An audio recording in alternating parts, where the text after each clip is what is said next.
Vamos a hablar de la economía y de la foto de hoy. Es muy distinta si la foto la analiza alguien que tiene un empleo, que sabe que del 1 al 10 está cobrando su sueldo, si trabaja en alguna actividad exceptuada en la que el sueldo no corre riesgo alguno, si sos monotributista, si tenés una pyme o si tenés una empresa enorme con 2.000 empleados.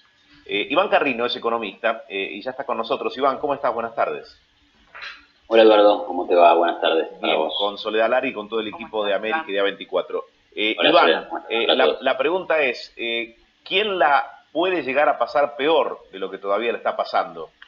¿Qué sector? Sí, lo primero que te diría es que ningún empleo no corre riesgo, porque incluso una actividad exceptuada depende de que otros tengan empleo y le puedan comprar cosas, ¿no? ¿Qué sé Llamémosle yo? de menor riesgo si se quiere entonces. No, es claro, sin duda que hoy hay algunos que tienen más suerte que otros, pero y hay algunos que están directamente afectados desde el primer momento. Yo te diría que el sector turístico, el sector de la aviación, Mm. la caída ahí ha sido absolutamente fenomenal y brutal, y encima hoy el gobierno le da un golpe de gracia prohibiéndole a las empresas vender pasajes a alguna fecha futura para vuelos al extranjero. Ahora, bueno, yendo más a lo concreto de tu pregunta, ¿quiénes están en una peor situación? Yo creo que todo lo que es el empleo informal, todo lo que es ese empleo unipersonal, esa empresa unipersonal que puede ser el carpintero, el peluquero, el que te arregla el piso de tu casa, el pintor. Sí, y el comercio y la pyme Eso, que hoy se debate con, digamos, lo más terrible hoy es no poder pagar los sueldos de abril. En el mes de mayo ya se enfrenta a otros problemas. Uno de ellos puede ser tener que cerrar el Claro. comercio porque no desde puede ya, desde aguantar el ya. gasto fijo. Mira, ayer veía, creo que en el canal de ustedes, Sí. sí, era Rolando Graña, que estaba haciendo una entrevista a una persona que afuera de su casa en una villa tenía una parrilla, en la puerta de su casa. Y ahora no podía tener la parrilla. Y no tenía ingreso, vivía al día. Obviamente esa gente vive al día. Ahora, pasémoslo al barrio de Palermo, Buenos Aires. Los restaurantes, los bares, claro, hacen delivery, intentan tener algún mínimo ingreso, que no se les caiga el 100% del ingreso. Pero vos teniendo el 10% de tu ingreso, no podés bancar el 100% de tus mozos, pagar el Claro. 100% de A los ver, impuestos. por ejemplo, imaginemos que te pido un consejo, tengo un comercio chico, pongamos una peluquería de barrio, tengo dos empleados en blanco que trabajan conmigo y de repente me bajaron un poco el alquiler, pero sigue siendo un montón para mí si facturo cero y aparte tengo que pagar los empleados. ¿Qué le decís vos a una persona que está en este momento así? Y esto parece que Hay, sigue para largo. bueno, mira, lo primero que le diría a esa persona es que si tiene alguna cámara que lo nuclee, algún grupo que pueda, o al que pueda juntarse, que peticione a las autoridades poder trabajar. Primera cuestión, porque hoy hay un problema legal que es la cuarentena, que impide a la gente trabajar. Además del coronavirus, que es una desgracia absoluta en lo que está generando en la economía. Ahora, bueno, después de eso, el consejo más práctico es, bueno, mira, si tuviste ahorros, no te los comas todos, pero vas a tener que usarlos. ¿Para qué? Para seguir pagando sueldos. O sea que se Si tenés que declara pagar, en quiebra esa persona. no, si tiene ahorros que los use para sostener los salarios, por ejemplo, de su empresa, para mantenerlos a los empleados. Y después, a ver, impuestos, que los pague cuando los pueda pagar, que contraiga deuda con la FIP y no pague los vencimientos. Es muy complicado aconsejar en este momento. Te digo, hoy la verdad que hablaba con una chica que me decía que tenía esta situación y me decía, yo estoy vendiendo el shampoo que tenía en el local y las Sí. tinturas que tenía en el local Sucede con para los bares pagar que los venden las sueldos. bebidas, que venden Bueno, las mirá, bebidas que mirá, tiran. mirá esto, mirá cómo el gobierno complica las circunstancias en estas circunstancias que ya son de por sí graves. Los argentinos suelen ahorrar en dólares. Probablemente el peluquero, el dueño de una pequeña empresa, el dueño de un kiosco, tenga dólares ahorrados. En el mejor Y de los ahora, casos, ¿no? por eso, si es que pudo ahorrar, tiene dólares. Los momentos de crisis como estas, sacando al gobierno del medio, o sea, una situación como el coronavirus genera una crisis económica de la que no te puedes escapar, ¿cómo te los bancás? desahorrando. Vos tenés que gastar tu ahorro. Ahora, si vos tenés ahorros en dólares y los querés vender en una operatoria legal, los tenés que vender a 67 pesos o 64. Ahora no sé bien dónde está el oficial. Pero el dólar blue anda arriba de los 100. O sea que encima el gobierno te va a recontra castigar y te va a pagar un 60% menos por tu ahorro de lo que te pagaría un Mercado Libre. O sea que te están castigando doblemente, no solo con el coronavirus, no solo con la cuarentena, sino que encima te van a reconocer un valor inferior al verdadero por lo que ahorraste, digamos. Claro. Bueno, el gobierno no ayuda, ¿no? Iván, ¿y qué estás viendo en términos inflacionarios, el comportamiento de los precios? Se han visto aumentos en algunos rubros preocupantes, te diría, ¿no? Sí, ahí es interesante, digamos, lo que hay que aclarar siempre es que la inflación resulta de un aumento desproporcionado de la cantidad de dinero. Pero esas cosas no son inmediatas ni se manifiestan en el cortísimo plazo. Es decir, el gobierno, por ejemplo, ha aumentado la cantidad de dinero alrededor de 40% desde fines de febrero, ¿no? O llegó a aumentarlo en esa cantidad. Es decir, un montón. Sí. Pero eso no quiere decir que mañana vas a tener 40% de inflación.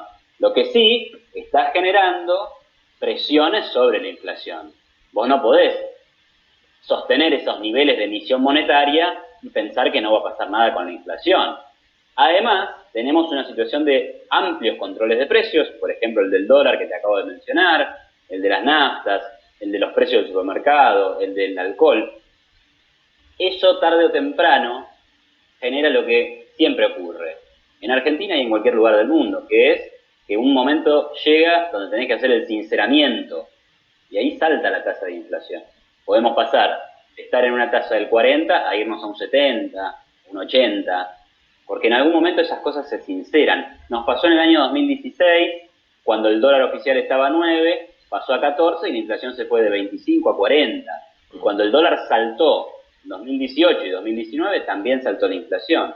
Entonces vos, emitiendo a lo loco, generando presión sobre los precios porque se cae el valor de la moneda, y controlando todo, te compras un estallido en algún momento del tiempo futuro.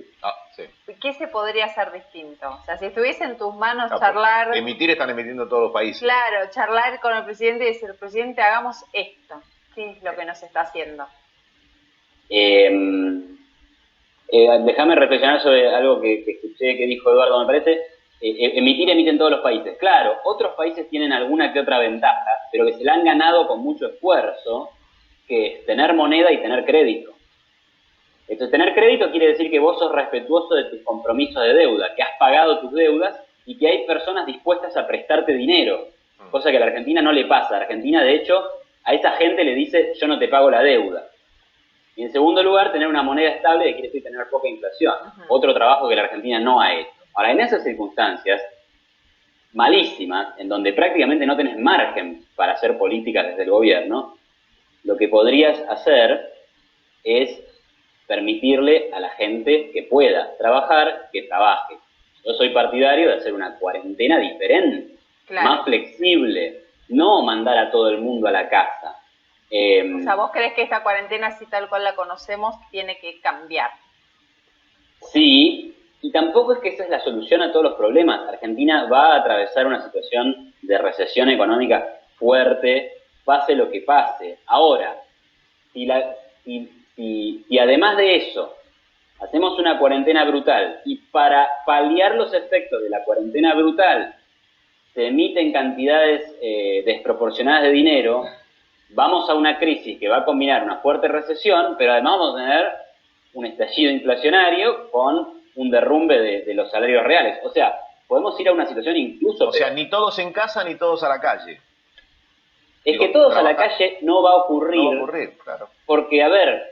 Porque, por ejemplo, seguramente se podrían sostener las restricciones a los colegios, a los eventos masivos, y además que los incentivos de la gente tampoco están en salir masivamente, digamos. Hay una situación de miedo, de mucha precaución. Todos los abuelos, seguramente la mayoría de ellos, prefieran quedarse en sus casas si es que se liberaran las restricciones, ¿no? Pero bueno, hay que apostar también por alternativas que sean un poco más flexibles. Sí, lo que pasa que en esto de dejarlo en manos de que quien prefiere o quien juzgue puede llegar a ser un descontrol a nivel salud.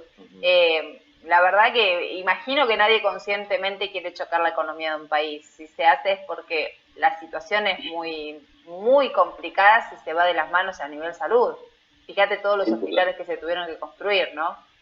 duda, pero por lo que dice el propio ministro de Salud, hay un sobrante de capacidad en Argentina, salvo algunos países, como podríamos decir Italia, no han tenido un problema de una saturación sanitaria, ni siquiera los Estados Unidos les sobran respiradores, entonces necesariamente, dada esa situación, tenés que permitir flexibilidad. La tasa de mortalidad del coronavirus es realmente muy baja en personas de menos de 60 años.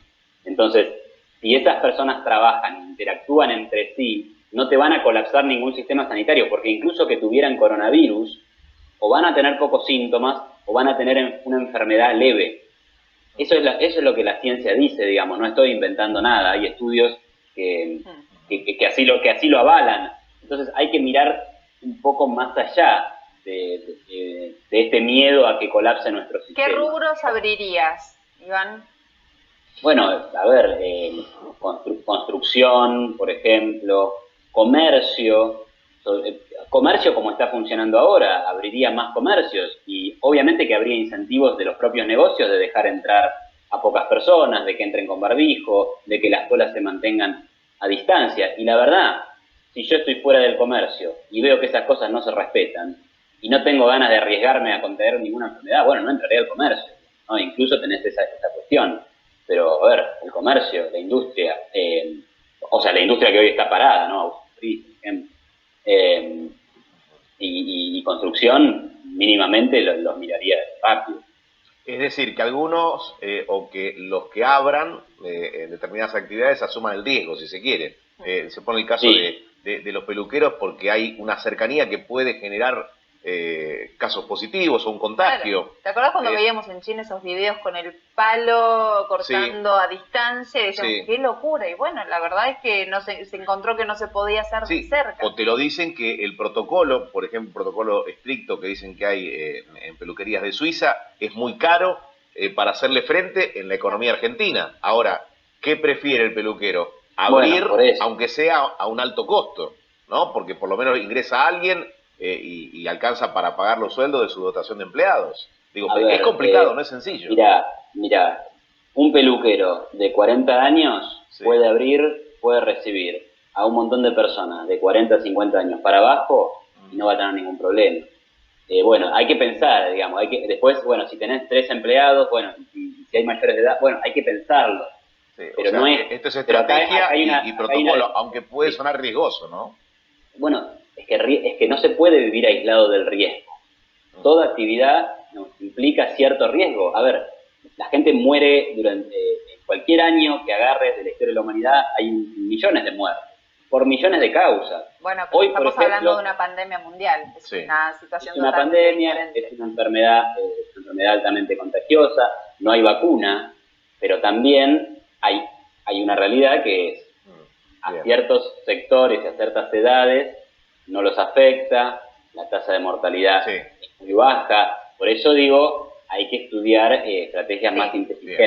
Vamos a apoyarnos en los médicos en ese punto, me parece que estamos todos de acuerdo, en el punto de si se puede o se afecta porque los chicos... o un trabajo en conjunto de áreas que de hecho lo están haciendo, ¿no? Exacto. De área de economía con salud. Sí hay que tomar que es necesario cada vez más tener quizás un comité económico para ver cómo se sigue, pero la parte de salud para la salud. Sin duda. Gracias, Iván, por hablar con nosotros. Déjame que cierre, por favor, déjame. Sí, claro.